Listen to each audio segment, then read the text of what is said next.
Machine politics. Are India's electronic voting machines hackable or credible?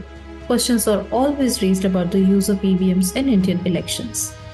But did you know that their very genesis was actually to clamp down on voting fraud? So, what makes EVM the backbone of Indian election? Hello, I'm Tulika, and you're watching Bottom Line.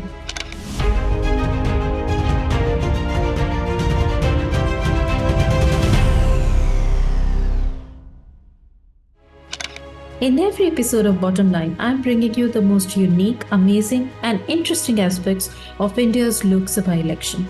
And this time, it's all about the EVM. So here we go. In 1982, a small town in Kerala became infamous. Paravur, a narrow skirt of land stretching between the backwaters and the Arabian Sea. Now, Paravur had a reputation for conducting peaceful elections. And this is where the Election Commission of India decided to conduct its first trial for the EVMs. In about 50 polling booths of the total 123 in Paravur, the Election Commission replaced paper ballots with EVMs. Now, what happened next is also very interesting. The late Congress leader A.C. Jose was locked in a tight contest there with the late Communist Party leader N.C. Pillai. Now, when Jose was defeated by a razor-thin margin, he challenged the verdict.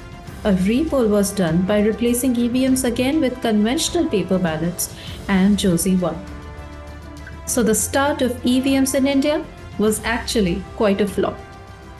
It was only from 1998 that the EC started using EVMs widely. But what exactly is an EVM? When a voter first enters an Indian polling booth, they show their voter ID. Then they get the famous indelible ink marked on their finger. Then they move to the voting area. The EVM has three parts: CU, BU, and VVPAT. Whoa, that's a lot of acronyms. The CU is the control unit. It's with a booth official and it keeps a count of the votes being cast. The BU or the ballot unit is the holy grail. This is where the actual vote is cast. It has a list of buttons next to names and symbols of political parties or independent candidates. You simply press the button of your choice, a big beep follows, and your vote is cast. But how does one know that the EVM recorded the vote correctly? Here comes the VVPAT unit, or the Voter Verified Paper Audit Trail. The VVPAT unit is kept next to the ballot unit.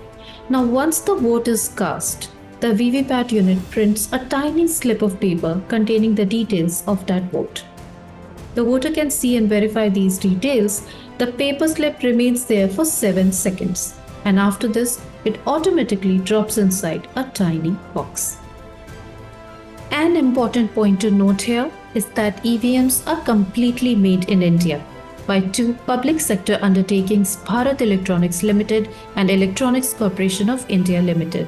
In fact, India has exported EVMs to other countries such as Bhutan, Nepal, and Namibia. How much does it cost? A ballot unit comes for nearly 8,000 rupees, the control unit costs around 9,800 rupees, and the VVPAT for over 16,000 rupees.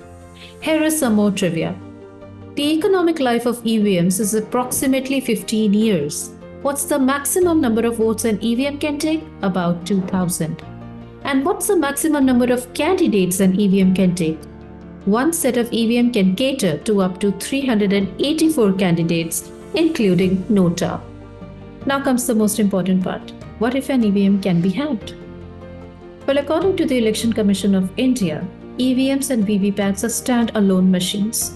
They run on their own batteries, they don't require the internet at all, and in fact, they don't even need electricity.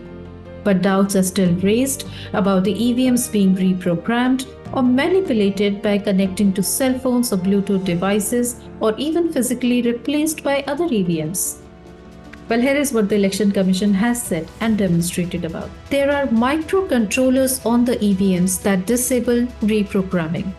No wired or wireless connectivity is possible outside the EVM system. Further, a digital certification happens when the EVM units are connected together, so there can be a mutual authentication. This disables any other EVM unit to be physically replaced. There are countless and elaborate procedures to technically and physically safeguard the EVMs. In fact, before counting happens, all political parties and candidates are present in the room to make sure there is no voting fraud and to ask for a recount if they are not satisfied with the result. Well, I hope you enjoyed this unique insight into India's EVMs, and I leave you with this interesting trivia. About 5.5 million units of EVMs are being used in this year's election. If stacked on top of each other, that would be a height of 1,000 kilometers. That's huge. In fact, that's higher than the distance between the Earth and the International Space Station. Check that out, and I'll see you soon in the next episode of Bottom Line.